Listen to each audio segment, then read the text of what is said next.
Hello, everybody. Tyrone the God 3 here, and I'm here with Natalie. Hello. Alright, and we've conquered all there is to conquer anime-wise, at least until the movie, until we end up doing the review of the Yu-Gi-Oh! Movie. So this can be in any order. You can watch this video in any order, but we are following the Yu-Gi-Oh! Duel Monsters March Marathon Monstravaganza. And today, though, we're going a different route. So obviously, the anime and the manga have introduced us to the series in various ways, but it also introduced an element that can be brought home to any available area, and that is merchandise. Yeah. Marketing. Spend that money. Spend that moonies. So obviously we've all had our little experiences with the cards, the toys, the video games and stuff. And I think one thing we do need to point out first, though, is that we are aware we skipped an arc in the original anime series. So we are lightly tapping our feet into the anime, but only because it advertises more toys anyway. So there is a saga in Yu-Gi-Oh! That happens in between after the Grand Championship arc and before the Pharaoh's Memory arc. It's a very short mini arc known as the Capsule Monsters saga. So, I'll let you go first, Natalie, because I have the least information on this. All I know is, I don't know if it's 100% verified, but I think it was kind of like the first Yu-Gi-Oh! Movie that we already talked about, where this debuted in America before Japan. So I think it was mostly made for Americans, which makes sense because it's quite similar to the other cash cow at the time of Pokemon. Yeah, so it is definitely a close relative to Pokemon. Yes. The object I remember was that, and it's so weird, Capsule Monsters, the Yu-Gi-Oh! Capsule Monsters saga came out, I swear it came out after the original series ended, though. Either that or I just took a drop off from Yu-Gi-Oh! For a while, and every time I would pop in, I would see this. Yeah. And it probably didn't catch my interest as much. But basically, Yugi and the others are trapped in a different dimension. They gotta summon capsule monsters in order to fight off against regular. It's a lot like the first virtual reality Legendary Heroes video game arc, which kind of did it better because it wasn't as long, so it didn't feel as dragged out. Only this time, instead of them using their cards that they were already, given, they're using their, capsules to monsters that they find sort of like you just said, akin to Pokemon. And it was to advertise the fact that I think Capsule Monsters actually had a video game and some toys out as well at the time. Now, I know the manga slightly has a chapter over Capsule Monsters where Kaiba's brother Mokuba is twice as evil in the manga as he is in the anime. Which, he's like, Mokuba's the more evil one, I think, between the two Kaibas in the manga for some reason. Is that the case? Yeah, he's like a real brat. Yeah, he's like an asshole. He threatens to kill Yu-Gi-Oh! Like multiple occasions. Threatens to cut like Joey and shit like that. I'm gonna cut you. I'm gonna fucking cut you. Shut up, Mokuba. A little 10-year-old's gonna come get you. Right. And I guess they were going for like the whole like younger brother or younger kid is actually more fearsome than the evil boss type of situation. Like he's pulling all the strings, which I kind of wish they had kept going with, but I guess they wanted to protagonize Mokuba for the sake of kids watching. Yeah, they were like, kids are watching. We don't want kids to come off evil because they're kids. I want to be just like Mokuba. Right. Meanwhile, he's on the neighborhood watch. Oh my god. Yeah, but okay, so then I can't really say the rules of Capsule Monsters because I don't really know it. Do you know it? I like the PlayStation game. Yeah. Anime-wise, I don't know. My introduction to Capsule Monsters was actually in the PlayStation game as well. Like, that was my proper introduction to it, actually. Yeah. Where I know, like, you could set certain monsters in certain battle arenas, and if you do, they gain attack boost. Yeah. Like, if you put dragons in mountain regions, they get stronger, and vice versa. And it was like chess. Yeah. It was pretty much chess, the Yu-Gi-Oh game.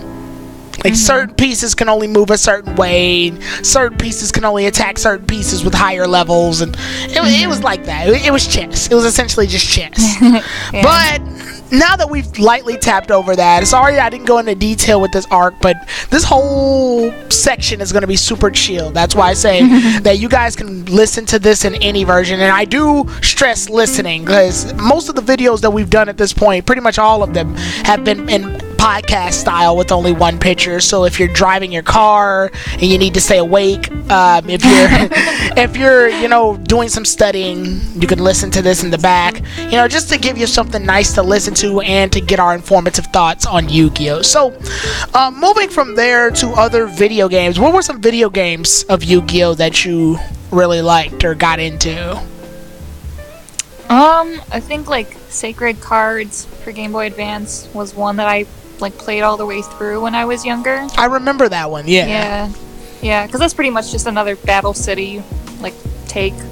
And then I still like Capsule Monsters. I really enjoy it because it's simple, because it's different than normal, because it's kind of like Pokemon, and the idea that there's no really special effects for monsters. It's more like, oh, wind beats earth and earth beats. So I'm like, okay, cool. So they follow that attribute system. Right. Yeah. I'm cool with that.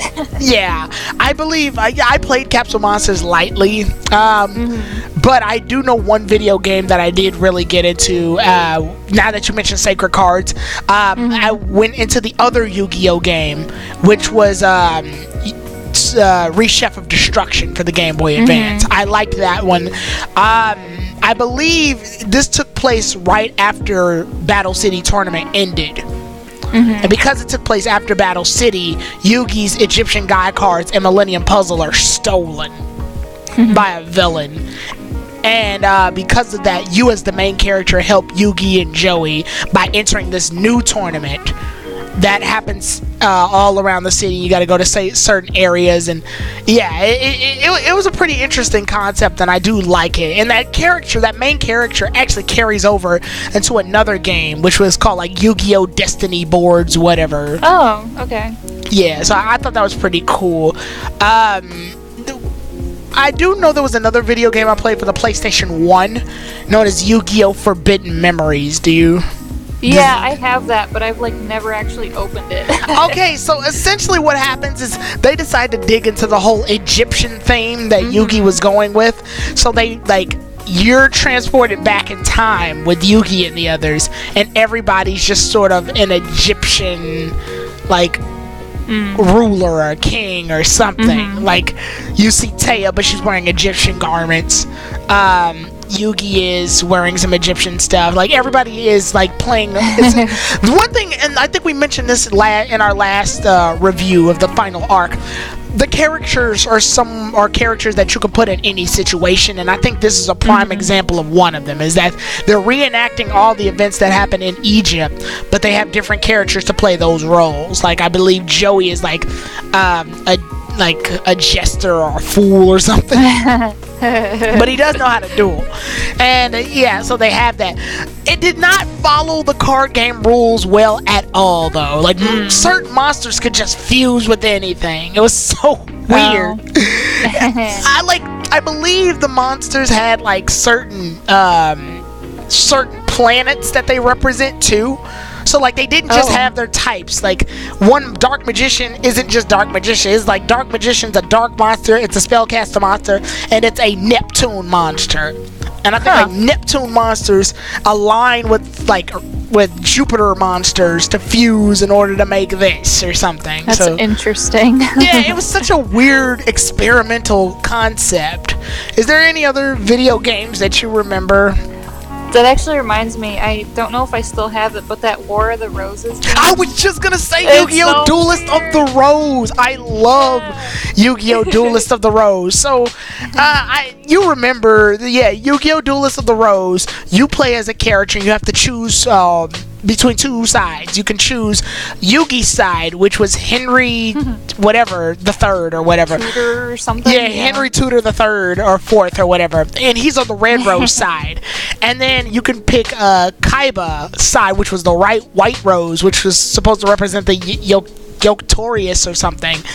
It basically two fighting. This takes place in real life, where there was two fighting countries in Europe. There were two rivals, and they fought each other for the kingdom. So because of that, most of the villains were on Kaiba's team. Like you had Kaiba, and then you had like Pegasus, Mai, Weevil, Rex. They were all on the white rose side. Whereas Yugi had Yugi, Taya, Tristan, Joey, the regular. They were on the red rose side, and I thought that the concept was really interesting. Did you play? How much of that did you play? Not much. I beat the game. Like I was so just like so thrown off from the plot and like hey, this is Yu-Gi-Oh, but instead of Egypt it's England. I'm like, but why? Because you could put these characters anywhere and it would work. I think one of the most interesting concepts of this one too is that it didn't follow the traditional card game style at all, in the sense of, it followed it in the sense that they still had attack points, defense points, all the cards still did what they did, but the difference was like, say I play a monster on the field, that monster moves throughout the field on its own. Like you could take it and have your monster move forward, move it back, and then you would have a king monster, and that monster can move all the way towards the end of the field, all the way back. It was basically like the queen in chess. So it was combining that along with the whole chess aspect from Capsule Monsters. It's almost like Dungeon Dice Monsters meets the card game. So yeah, I love the sound. Yeah, the soundtrack was really good too. It had a really great soundtrack. Like to this day, I still love some of the tracks that are in that one. Oh, that's cool. Yeah. Is there any other video games that you played of Yu-Gi-Oh? I don't think so. Those are the ones I think about first. Yeah, okay. So my history with Yu-Gi-Oh video games does go a little bit further. I played a couple of more games. I played this Yu-Gi-Oh GX game, but I stopped playing it like immediately after I started. It was toward the end of the Game Boy Advance's life cycle, I believe, too. So that's probably what it had going against it. I know the other games I played were, I'm trying to think of them, sorry. I just know, like, every time I see game stores, it's like World Championship. Yeah, those. Like, the World Championship series is a plentiful there. Oh, and the Duelist of the Rose also followed that rule too, where it's like certain monsters have a type advantage against other monsters. Reshape of Destruction followed that too. Like, let's say I have an electric monster and it fights off against a water monster. Electric monster's gonna win because Pikachu beat Squirtle. Yeah, I like that. Yeah, it makes it easier. It does make things a bit more interesting strategy-wise, though, because it's like, oh, snaps! My opponent has a stronger monster than me, but yeah. So it's like I have a card that can beat it, though. I believe that brought a level of importance to the Egyptian gods too, because I think they're divine, and divine has no weakness. So that was pretty cool. The only other thing I believe, until we actually start talking about the one game that I think we're both thinking about right now, the only other video game of Yu-Gi-Oh I think I played at that point was Yu-Gi-Oh, I think it's called Decade something. It's Yu-Gi-Oh 5D. It's a Yu-Gi-Oh 5D's game, and it's where you challenge basically just Jack, Leo, Luna, Yusei, the others. You get to test out your cards against theirs. It was for the Xbox 360 and I believe the PS3. That was pretty cool. And then I know there was another Yu-Gi-Oh game I played way back. My uncle was playing it, and he let me play it. And it was called the set. Each duelist had their own CD. These were CD computer games. Oh yeah, like was it Joey was like Passion or something? Yeah, that's the one. I had Seto Kaiba's.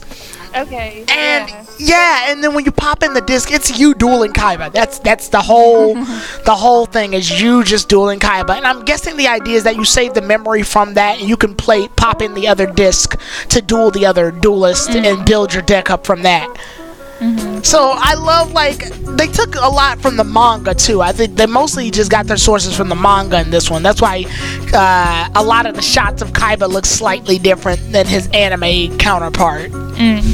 But I remember one time, if you tribute summon a monster that's really strong, Kaiba's eyes would like get super wide and his pupils would go small. He's like, "Don't tell me you're planning on summoning it." Oh, it's so stupid. And I believe, I don't know if you remember this, but I think McDonald's actually gave away some, like, I think they had like a Pegasus CD or something. Yeah, those little Yu-Gi-Oh CDs. You remember that? And they had the soundtrack and everything. This was around the time. I guess you could call this Yu-Gi-Oh mania at that point. Yeah. But I think that's the last video game I really ever played. The only other one is the one that we're both gonna discuss. So let's go ahead and get into it. So, obviously, maybe a lot of y'all know this, but there's a mobile game that was for Yu-Gi-Oh, which is Yu-Gi-Oh Duel Links. Every time I open the app. Yu-Gi-Oh Duel Links. Initiate link. Okay, so Yu-Gi-Oh Duel Links followed a bit of a different format. What was your thoughts when you first started playing Yu-Gi-Oh Duel Links? I was really excited because, just like, for me, obviously I didn't keep up with the video games, so it was nice to have like a mobile game where, the usual, hey, here's my friend code, it's free to play. It was very fun, so I was excited about it. I thought it was interesting because it came out at a time where I wasn't even, it's not that I wasn't thinking about Yu-Gi-Oh, it's just, I had a lot of animes that I do like, and series that I do get into, and Yu-Gi-Oh sort of left my life for a little bit. And the only reason it left my life is because I know my stepbrother had a huge history with Yu-Gi-Oh. I know he would play the card game a lot. He would collect a lot of them. His collection was huge. I had like a decent amount of cards, and to this day I have a nice little amount. But I gave him all of my cards at one point. I was like, here, I'm not playing the game anymore. You can go ahead and, take all these cards, man. And I was just sort of done with Yu-Gi-Oh. It wasn't that Yu-Gi-Oh did anything wrong. I don't know. I was just done with it. I was just... The anime was getting kind of weird with Zexal, I believe. And then that was it. that was I think I was also getting into college, and I think I just didn't have the time. So at that point, though, when I came back, I saw this Yu-Gi-Oh! Duel Links, and it was very reminiscent of the original series, because I think they only released the original series at that point. So I got interested, and I was like, okay, I want to play Yu-Gi-Oh! Again, but I don't want to get all the cards to do it. I don't want to waste all my money getting the cards to do it. So this is going to be a nice alternative. It's just me playing this game, because I know another thing was that, I was trying to find different games, and I found Yu-Gi-Oh! Dual Generations, which was a mobile game, but it was very just super complex because it was still following the original trading card format. The 8,000 life points, all of that. Now, for Duel Links, there's a lot of things in Duel Links that separates it from what you know traditionally about Yu-Gi-Oh, And I guess I'll take this time to explain a little bit about it. In Yu-Gi-Oh, generally, the trading card game, you and your opponent start off with 8,000 life points. Your decks usually contain a deck of 40 cards, not counting your extra deck and your side deck. You draw 5 cards to begin your turn, and then you draw 1 card to start the turn off. After that, you're pretty much playing, and I can explain the rules in more detail later. But in Duel Links, I definitely felt that there was a major difference, and I'm sure you did too, right? Yeah, kind of. I mean, I hadn't really played the game since I was the physical card game since I was a kid, but Right. So in Duel Links, obviously, instead of drawing 5 cards, you would draw 4 to start off. Your deck has 30 cards in it this time instead of the 40. And then at that point, I believe you can only use the monster zone usually has 5 monsters that are available to play. And and technically 6 if you're playing in the current TCG, but we won't get into that yet. But in Duel Links, you only have 3. You can only play a maximum of 3 monsters on the field, and that's it. That's as much. And you can only play 3 magic or trap cards in the magic and trap card and the spell and trap card zone. So it's basically an abridged version of the game. And instead of having 8,000 life points, you have 4,000. Yeah. And at first, well, let me ask you this: what did you think about these rules? I liked it because, if your goal is to like play with people and get through the game, it's definitely a lot quicker. So. And that leads into exactly what I was gonna get into too. At first, I'm gonna be honest, Natalie, I hated it. This is for babies. Yeah, I felt like it was catering to the anime too much. At first, and the only reason is because I was so used to me and my stepbrother playing the regular TCG game. But here's something that I didn't realize as I got older. The TCG game has changed a bit since I left. I left the TCG around the 5Ds era. So after Synchro Summons. That means XYZ summons, pendulum summons, and whatever the fuck Link summons are. I had no knowledge. I know a little bit about XYZ summons only because XYZ summons were similar to the dark tunings in Yu-Gi-Oh! 5Ds. So they made sense to me. But everything else was just, it was a mess. I don't know what, to this day I don't know what pendulum summoning is. I'm scared of it. Keep it away, it's fire.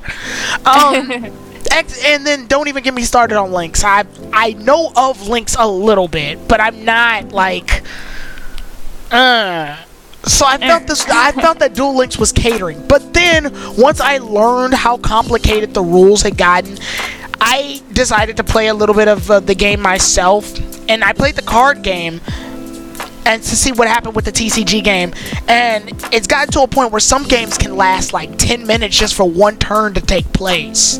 Because people are so good at Yu-Gi-Oh! Now, and like the card text on these things are so long now, and they had to shorten graveyard to GY, and like it's a mess. And like somebody can play a card that activates another card that allows you to search for these cards in your deck, and if it's on the top of your deck, draw 5 cards, and then once you draw those 5 cards, if one of those monsters has this name in it, you can special summon it to the field so that you can sacrifice it in order to bring it to your graveyard, so that once you bring it to your graveyard, its special ability activates, allowing you to search in your deck for one magic card so that you can ritual summon 2 monsters, so that you can fuse that monster with the ritual monster that's in your hand in order to summon some monster so that it can attack you directly. Wow. Yeah. That's when I started liking Duel Links.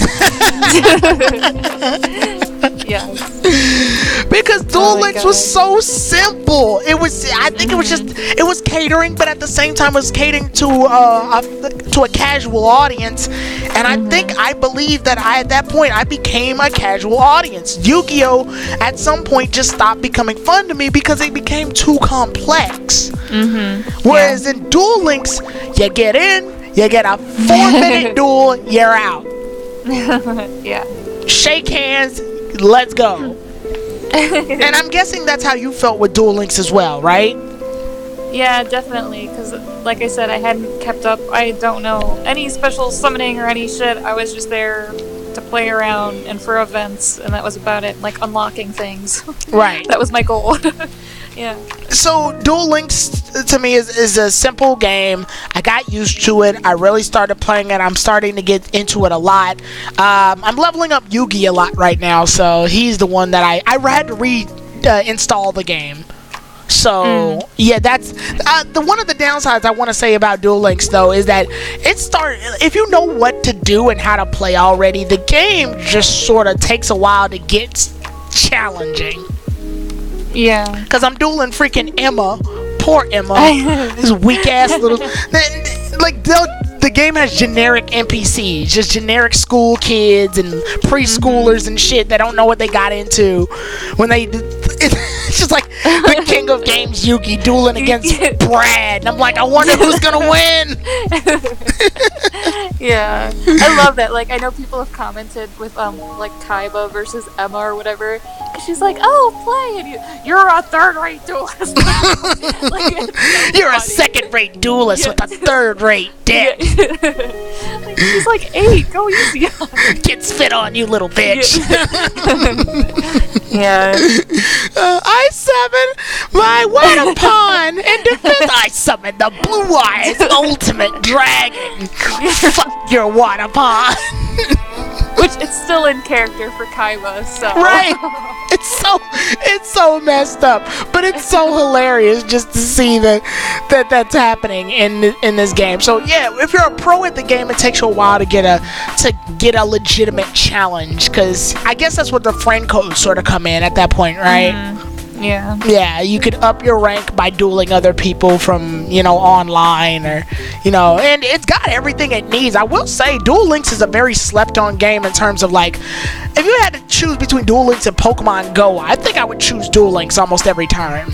Mm-hmm. It's more rewarding. Yeah. That it's like strategy and stuff. It feels like I'm getting somewhere. I'm collecting the cards. I can actually use the card. Pokemon Go, we're just now getting 1v1 battles. We should have had 1v1 battles at the very flippin' beginning. And none of the Pokemon are special because you gotta throw them away in order to evolve them. Whereas Yu-Gi-Oh, once you get a card, it's yours. You can keep it, you can use it in any way you want. Obviously, there's going to be some cards that are worse than others, but you still have it, and you can still make an alternate deck with it. So, yeah, I like the diversity in characters, too, because Duel Links has quite a bit of characters, right? Yeah. Yeah, I was surprised. I mean, like, what Paradox Brothers and, like, smaller characters like that are in it. Mokuba's in it. You can duel with Mokuba. You always wanted. You always wanted to duel with what are those two rare hunters? Oh yeah, Loomis and Umbra. Yeah. Yeah, you want to duel with Loomis and Umbra. My faves. Right?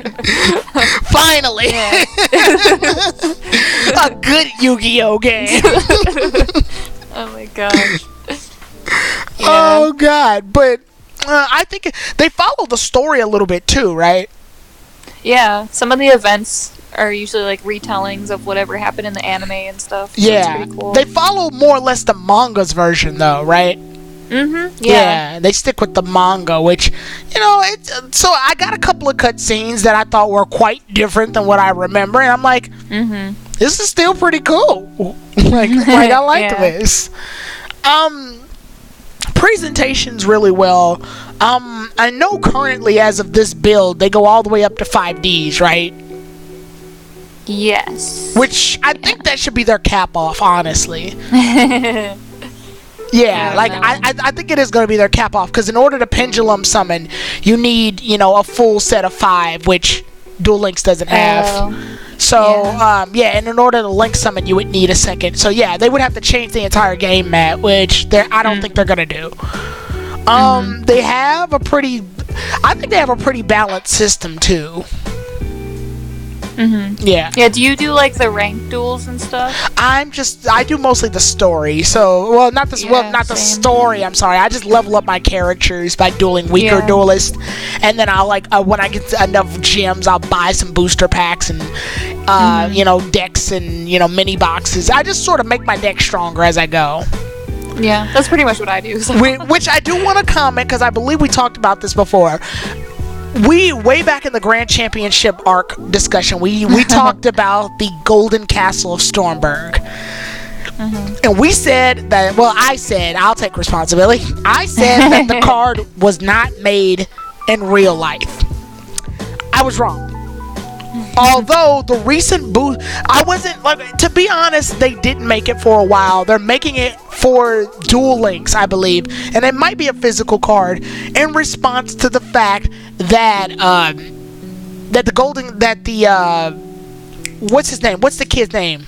Leon? Yeah. Leon's deck is actually being launched in Duel Links. It's one of the promoted booster packs. That's why you can get like Iron Knight and the Fairy Tale monsters and all of that. His deck is there, which means the Golden Castle of Stormberg is officially a card.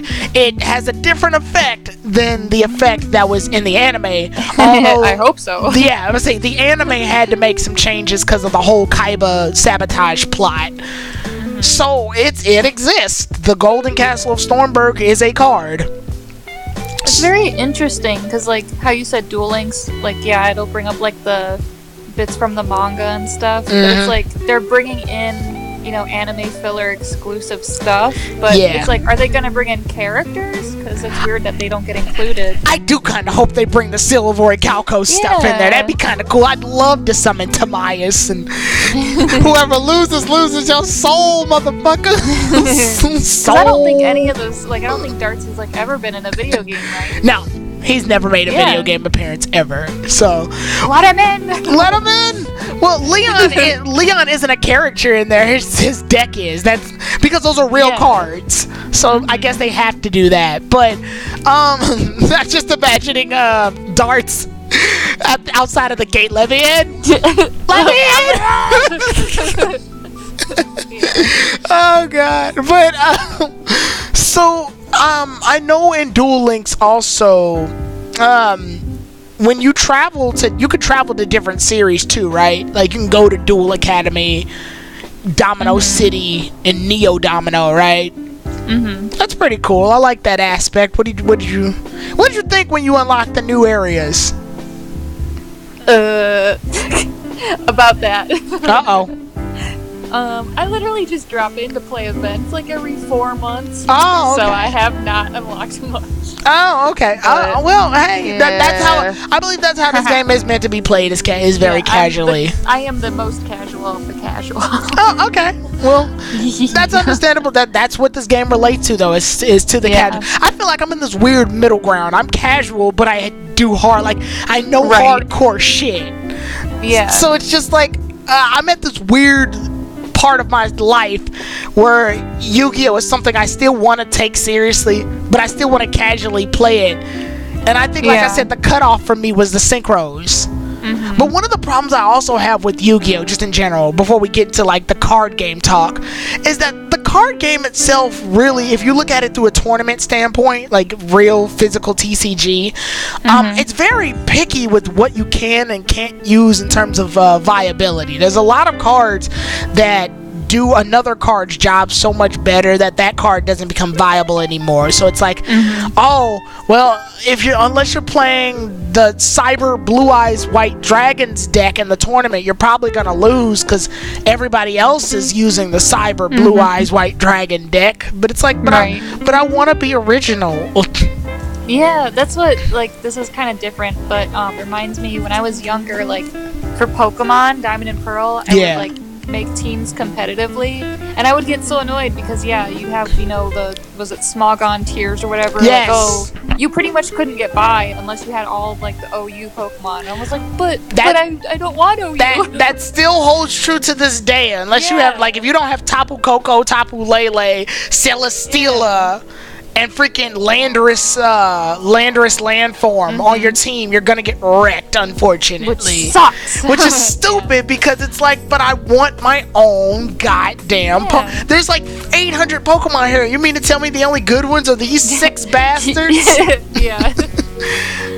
So yeah, just the limitations that they have, where I feel like Duel Links is a little bit more flexible with what is viable and what isn't viable. Now obviously you're gonna get your super ultra mega competitive duelists who know the game inside and out to the point where you can't really you can't really, play without it being a disaster. Yeah. Yeah, because like you're gonna get those guys who, like I said before, in that really long, very breathtaking example I give, by the way, where they're playing their moves and their turn takes 10 minutes long. At that point, it's just no fun. I'd surrender. Yeah. Because at that point, it's like, dude, you're dueling. I don't want to play with you anymore. Right, like you're dueling yourself at this point. I'm gone. I don't even know why I showed up. Right. So, did you have anything else to add to Duel Links? I'm interested in like how long they're gonna keep releasing stuff, because I think it just hit its 2nd anniversary. It did, and yeah. And there's like still some characters we don't have, so I'm waiting. Yeah, yeah. I'm still waiting. Yeah, for me, Duel Links, and I'm going to try to make this as smooth of a transition as ever. Duel Links led the segue, I guess, to Konami getting the message, oh, there are people who grew up with Yu-Gi-Oh! And then got a cut off around 5Ds. Because Yu-Gi-Oh! GX and 5Ds were like the 3... I don't know, they all fit in like the same era of Yu-Gi-Oh! Because after this, we just get space shit. Yeah.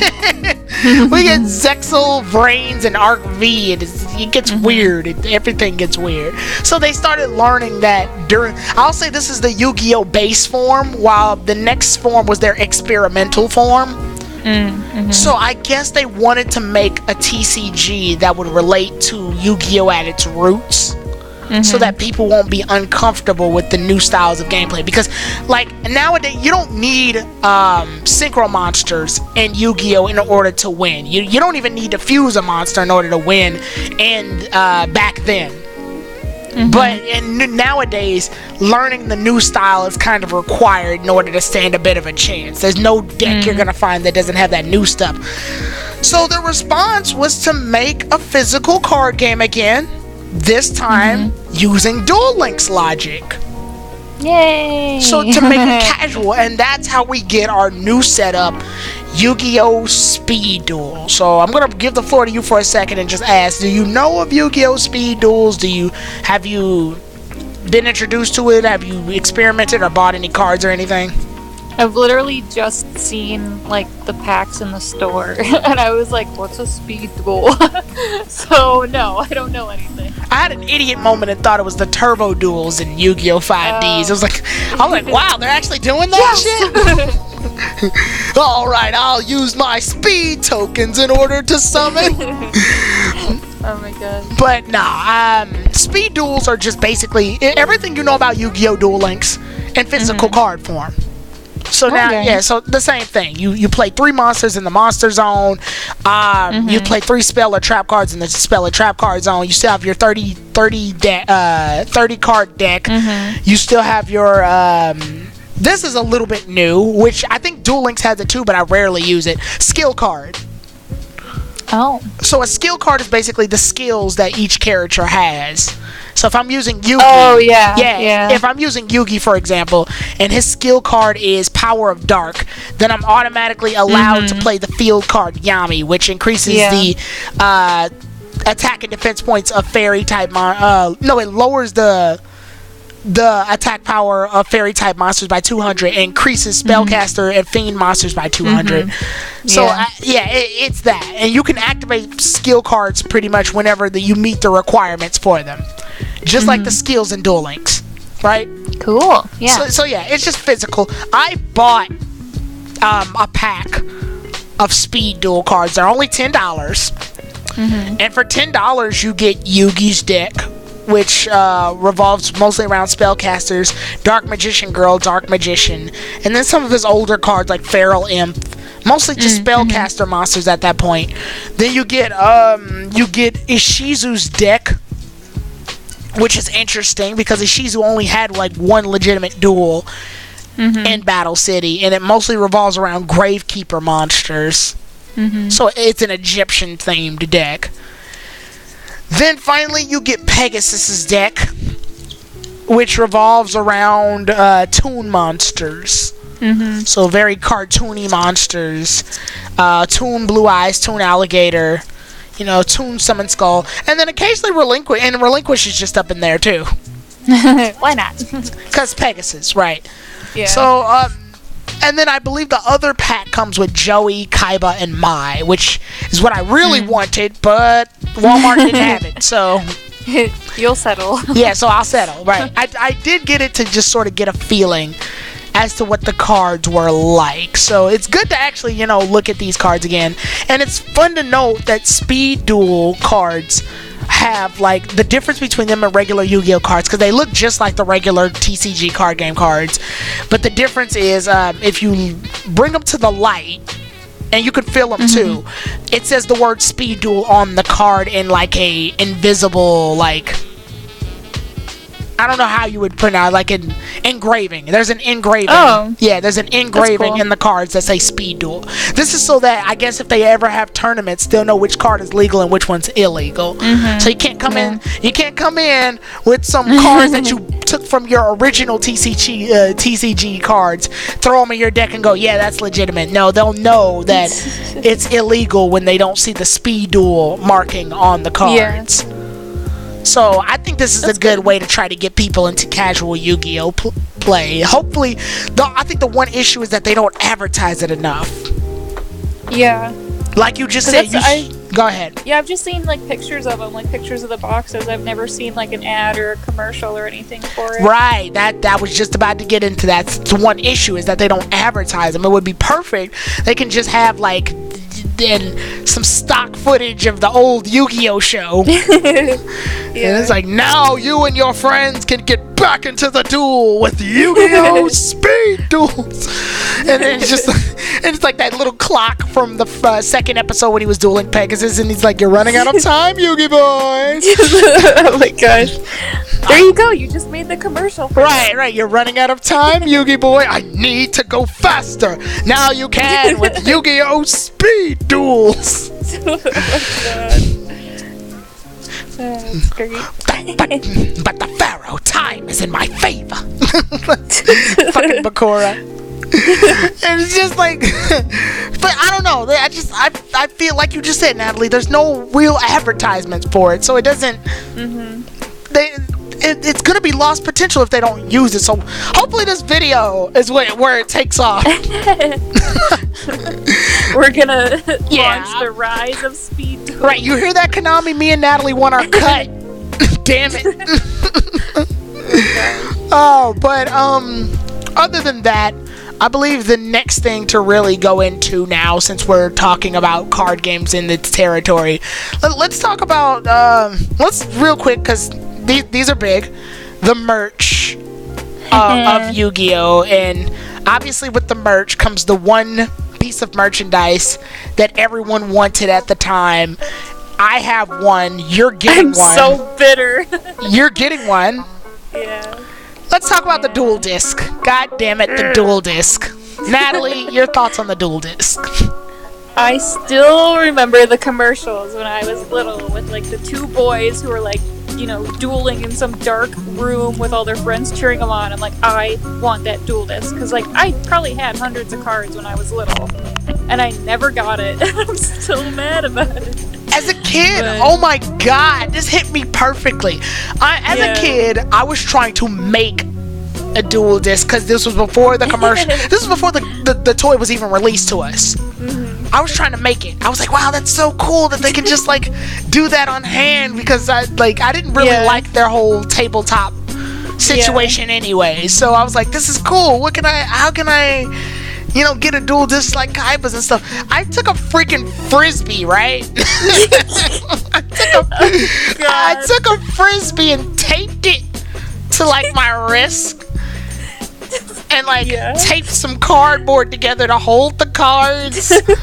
And then, like, a lame cardboard to, like, be cut out on the side to be attached to it. It was a poor man's dual disc, if I ever seen one. It didn't hold my cards at all. They kept falling off. And then that commercial, man. Yeah. That commercial. I tore up that misfit dual disc that I made. I was like, this is amazing.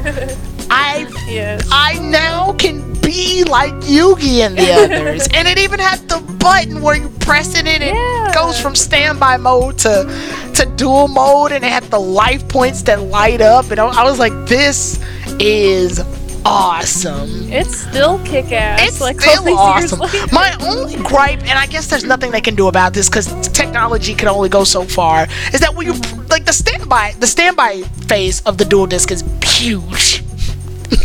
Like width-wise, it's very wide. It's not as small and convenient as they make it look in the TV show. Because in the TV show, the monster field or whatever, the field where the cards go, it has this compartment where the dual disc part goes in. Yeah. So it doesn't take up so much space while it's in standby mode. Here they just have to keep it like that because it's plastic and springs. So it's so limited that when it's in standby mode, it takes up all this space. So you're actually better off just keeping it in dual mode. Yeah. Right. And can you imagine, like, some 8-year-old with this? Like, your dual disc is probably as big as you are. Exactly. That was just like Yu-Gi-Oh! 5Ds when Leo had that giant dual disc and it was bigger than he was. Yeah. So, oh my goodness. So, did you ever have it at one point? No, I probably asked for it for Christmas and didn't get it. Yeah. Yeah, because they were them, on selling like freaking hotcakes at the time. That's why you couldn't get your hands on these goddamn things. I got one, right? I got one. Yes, I was one of the lucky few. I got one, and when I got it, it was amazing. I loved it, but it unfortunately broke. The spring, I think, messed up and just. So it would be in dual mode, but it'd slide back out in the standby. It was a mess. It just broke. I couldn't really use it anymore. And at that point, it was thrown away. So rest in peace. My stepbrother got the Seal of Orichalcos version. Yeah. Because they made one. They made a Seal of Orichalcos one. And they keep making them. They made a GX one. They made a 5Ds one. But no one cares about those. Everyone cared about the original one and the Orichalcos one. Because those came out around the same time. Like, the original one came out, and I think like a couple of months later, they came out with the Seal of Orichalcos one. Which I told it did. Now, the Seal of Orichalcos one got a raw deal. You can't press a button to make it go into the dual mode. You had to physically pull it in order to get it into dual mode, but it was more easy compact. You can fold, like, once you put it in standby mode, it was smaller, so you could put it into your bag or something. So it was more convenient. Did you know about the Seal of Orichalcos one? Yeah, I've seen them, and that's another thing where it was very interesting how, like, Yu-Gi-Oh! Obviously had its big popularity craze, which I feel like hit more like Duelist Kingdom Battle City, but like the merchandise started picking up like at Orichalcos, which is kind of weird. Yeah, because it's like now that's not really remembered as like the best arc or anything. Yeah, I remember they had those. They even had the Starship Gauntlet for a while. Oh, did they? Yeah, they had the Starship Gauntlet. Just a glove with a big piece of styrofoam with some star holes in it. That is correct. That's exactly what it was. That's so bad. Yes. Yeah. I remember. So after my dual disc broke, we fast forward tons of years later. Me at age 24, going, damn it, I really want a dual disc again. Yes. So I hop on eBay. And they have one, and they're outrageous prices. $200, one's $400. I'm like, why is it $400? New inbox, not broken. Yeah, new inbox, not broken. Pretty much. Then on eBay, I found a used one for a reasonable price. It was $100. Yeah, that's reasonable, unfortunately. That's the world we live in. Right. The bid was on, and we kept going back. Me and like these other bidders kept going back and forth. And I think right around the time that I was at work, I said, "Hey, boss, can I take a break real fast? A 15-minute break?" He goes, "Yeah, go ahead." I take my break. I wait for like the bid to be almost over. The bid's almost up. I make the last bid. I leave. Bam! You are successful. Yeah. Yay. It started off as $100. It ended as $145. Oh wow. Yeah. So you take what you can get. Right. But I got the dual disc. It was mailed to my home, and to this day I have it. It's in my drawer. I love it. That's good. And I know you said you were getting one, right? I'm probably gonna get the one that's coming out in Japan towards the end of the year, which is like $200. Oh, is it an anniversary one or something? Yeah, it's by a different company, so like I think like the field, like the card, it like lights up and shit. Looks real nice. Oh, got some extra doodads on it. That's cool. I like that. All right. Well, here's good luck to you getting that. Right. Yeah. But yeah, I mean, I used to do that too when I got back into Yu-Gi-Oh! Like, geez, I think in like when I was a sophomore in high school or something, and I would look on eBay and it was the same thing. Like, man, this shit's $100. Anything that's cheaper is broken. Right. Yeah. I was a broke college kid. I ain't got that. Yeah. Yeah. I mean, and I love that it was so compatible with the card game. Like, you'll never be caught dead using one in a tournament, though. Don't do that. But be that person. But yeah, don't be that person. But I love that it was so, like, you could put the cards in the slots. One big warning though, it would ruin the crap out of your cards though. Yeah. Yeah. If you're planning on having mint condition cards, don't. I would recommend using the dual disc for cards you don't give a shit about. Yeah. Yeah, because if you want to collect your cards and keep them in mint condition, don't use the dual disc because those edges will eventually wear. Yeah. I do love that it had the field card little slot too. I was like, wow, they thought of everything. That's the thing, it's so impressive that it was made because it like looks legit and functions fairly well, and I'm like, I am very proud of the companies for making this. Pokemon took all the way up till we got Let's Go Pikachu and Let's Go Eevee to have a legitimate Pokeball to me. Yeah.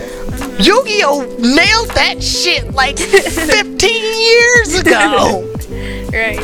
Right, so it was just so cool to see something so compatible with the original card game and made you feel that much closer to the anime. Like, that was so cool. I love the meme, so it's like I always leave my home with protection, and it's just like the dual disc, and it's like when your friend is tripping, so you gotta send him to the Shadow Realm.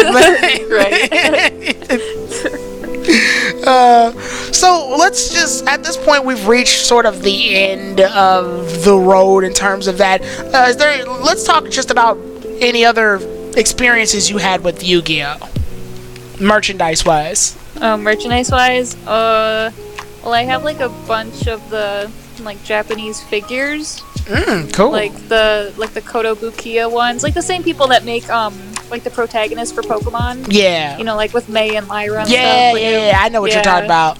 Yeah, like I got Joey, I got both Merrics, I got Bakura. But like those are neat. I like to buy little figures and keychains and all that. Because they have a lot of like merchandise coming out of Japan. I don't know about here anymore, but that's good. And it's not just like the newest series, right? It's like the original series and the other series. That's good. I think they just released their like prototype for Yusei. They're like making him a full figure too. Oh, cool. Yeah. As far as things go, because I can't believe we haven't talked about this yet. Obviously, the cards are what makes Yu-Gi-Oh! So, do you still have any cards at all? I have very few, like just a couple from friends, because I got rid of all mine, like how you said you gave yours to your stepbrother. I think I just like sold mine off at garage sales and stuff when I got older. Okay. So yeah, I just have some like I think like you know, like the Yugioh like friendship card, cute ones like that. Yeah, but, with Joey and Yugi holding hands. Yeah, he's cute. What was your first? I don't know if this is going to be hard to answer, but what were the first card? Do you remember your first cards? I mean, I remember, you know, of course, all the original packs and stuff, like all the boosters, like the magic one. I can't remember what they're called, but I do remember vividly getting like a Dark Magician Girl Tim. You know, yeah, one of those. But yeah, I just had all my cards in like a Ziploc bag or some shit. Okay, yeah. I got introduced to Yu-Gi-Oh! When this friend of mine, she was talking about it a lot, and she gave me like, I don't know, about 15, she gave me about 13 cards. And I remember Doma, the Silent Angel, Witch of the Black Forest, Man-Eater Bug. Those were the first cards I ever got. Yeah. So they're trash, I know. But whenever I see Doma, the Angel of Silence, or Witch of the Black Forest, I do think about her a lot because she was my she was my friend from second grade. So second grade was when I was introduced. I'm 26, by the way. I want to point that out. Natalie, how old are you, if you don't mind me asking? I'm 23. All right, so you're 3 years younger than me. So when Yu-Gi-Oh was introduced to me, I was in second grade, which means you were probably I liked it. I think like preschool, grade, kindergarten. Yeah, kindergarten, preschoolish. So yeah, when I was introduced to Yu-Gi-Oh, those were the cards I was given, and it just makes me, whenever I remember Witch of the Black Forest, just very vividly because of her, because it was the first card that I ever received from her. So that was my experience with it. Until then, I kept collecting the cards. I would get them. I would ask for them for Christmas, birthdays. And I would slowly increase my collection until I gave them to my stepbrother. There were some cards I still kept. Like, one of my favorite decks was this vampire deck. Came with Vampire Genesis. I had this other one that was just all water monsters. And it had like this water dragon monster. I can't remember the name right now. Then I had the Red Eyes Darkness Dragon deck. Ooh. I loved that deck. I completely loved that deck. I loved that card. I was a big fan of the Red Eyes Black Dragon too, so that was a good deck for me to have. I had this one Egyptian themed defensive deck. It had Exod, the Exod of the Guard, which is basically Exodia but in like defense. Okay. Yeah, that was pretty cool. And I think I had the zombie deck. Now, the zombie deck had Red Eyes Zombie Dragon in it, which was basically a dead version of the Red Eyes Darkness Dragon. Because I don't know if you noticed, but these Yu-Gi-Oh cards, some of these cards tell a story of the monsters. Yeah. Yeah, what do you think of that? I think that's kind of cool. Yeah, I think it's cool because it's more than just one card. And it's more than just a game. It's like telling a legitimate story. Like, for example, I believe there was one where like if you see one monster, I believe if you see one monster on one card, it's just like this ancestor and his little tiny petite dragon. Well, the petite dragon ends up getting older and becomes this wind sphinx dragon, and then becomes older and gives into this evil corruption from this trap card. It turns into flame dragon, and that's the very same flame dragon that's on the neck of tyrant dragon. Oh. So it's like, whoa, petite dragon is part of tyrant dragon. So the lore. There's so much lore. I'll actually send you some links later on after the video. But there is lore in these goddamn cards, and it's pretty cool. So other than that, I think my only other experience was I believe that after the Dark Side of Dimensions came out, they actually gave out some Dark Side of Dimension booster packs in stores. Yeah. And that was how I ended up getting Slifer, because I'm like, am I looking at this correctly? I got Slifer the Sky Dragon? I thought this thing was hard to get. Yeah. So, yeah, I wound up getting a freaking Egyptian God card. Again, a legitimate one this time. Yeah, I have Obelisk because they gave them out when you went to see the movie in theaters. Oh, sweet. And I believe they also gave Obelisk out on another occasion, too, if you got the certain Shonen Jump magazine. You would probably, you would get Obelisk the Tormentor and that, and I thought that was pretty cool as well. So, I believe at that point, so I kept some of those cards. To cosplay as Yugi, I bought a Yu-Gi-Oh starter deck again. So that I placed that into my dual disc so that when I do cosplay, I will be him and use his cards. So I thought that was pretty cool.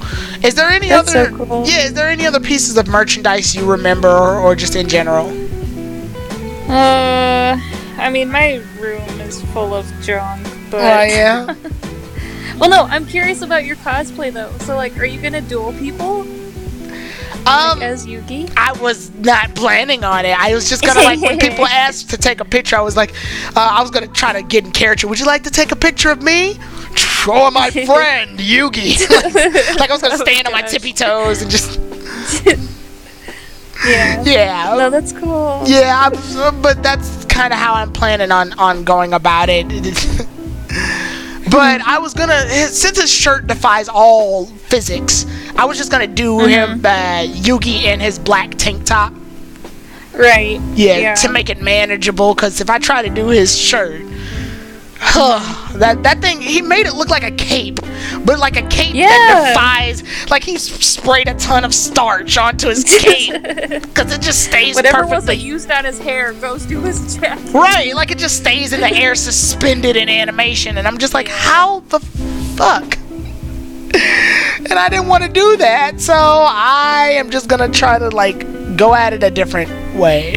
It's so funny that you bring that up, because like, I don't know, I probably shouldn't have chosen this, but like, I'm gonna be Yami Merrick in a month. Nice. And so like, I'm working on that cape right now, and I'm like, the same issue, I'm like, shit, I'm gonna need wires to like make this work. To hold it down, hold it up, Yu-Gi-Oh's stupid. Yu-Gi-Oh's art style's weird. What the hell? Yeah. But I think that's the thing about this whole conversation in general, is like, whether it be, you know, the toys, the video games, the cards, the anime, Yu-Gi-Oh, much like Pokemon, was just one of those things that just, you know, it's gonna build an audience from several different perspectives. There's, as much as we make jokes about it, there's some dungeon dice duelists out there somewhere. They're all five of y'all. But it's just they're out there, man. Like, no matter what you are, some people are strictly a fan of the card game alone, and have never even been introduced to the anime. Some people, you know, are interested in like the other video games that have come out, because they believe that the video games have their own rules that make the game more manageable. You know, some people, I remember I had this toy. I don't know if you remember it at all, but I had this toy that was like, you placed the monsters.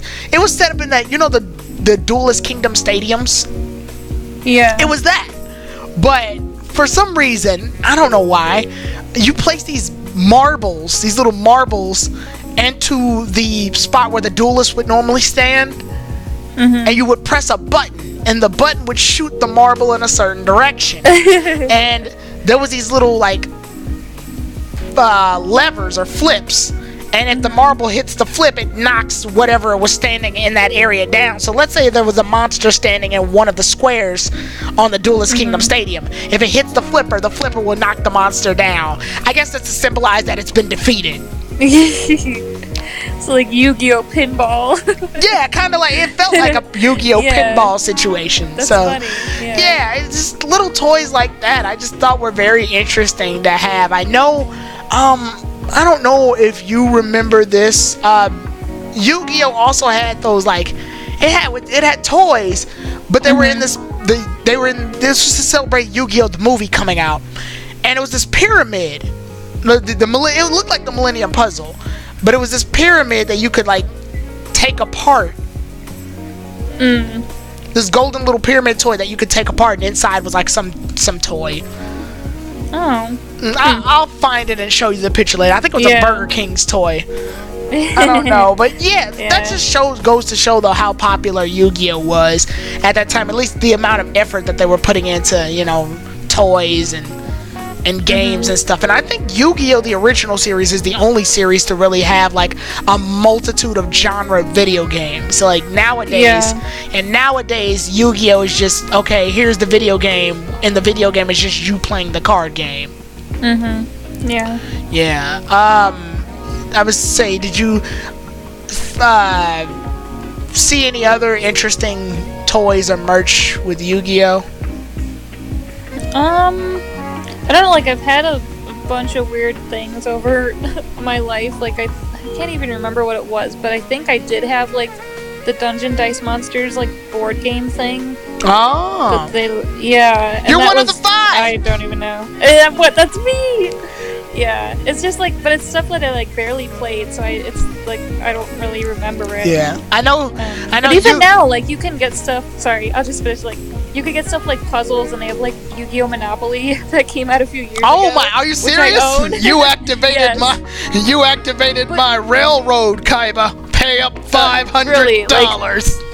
let me rant about that. Like, all those special edition Monopolies, like, yeah, it's cool. I'm so glad they made Yu-Gi-Oh! But it's still jail. They did not make it the Shadow Realm, which pisses me off.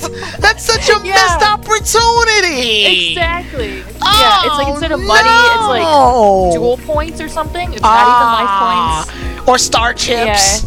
Yeah, it's really weird. Come like, they on. got halfway there. Come on, that's lazy. Do it over. I know. That's what I said. I was like, I don't even know. Yeah, I know Yu-Gi-Oh! Legacy of the Duelist, since we were talking about video games. Yu-Gi-Oh! Legacy of the Duelist is scheduled to come out on the Switch.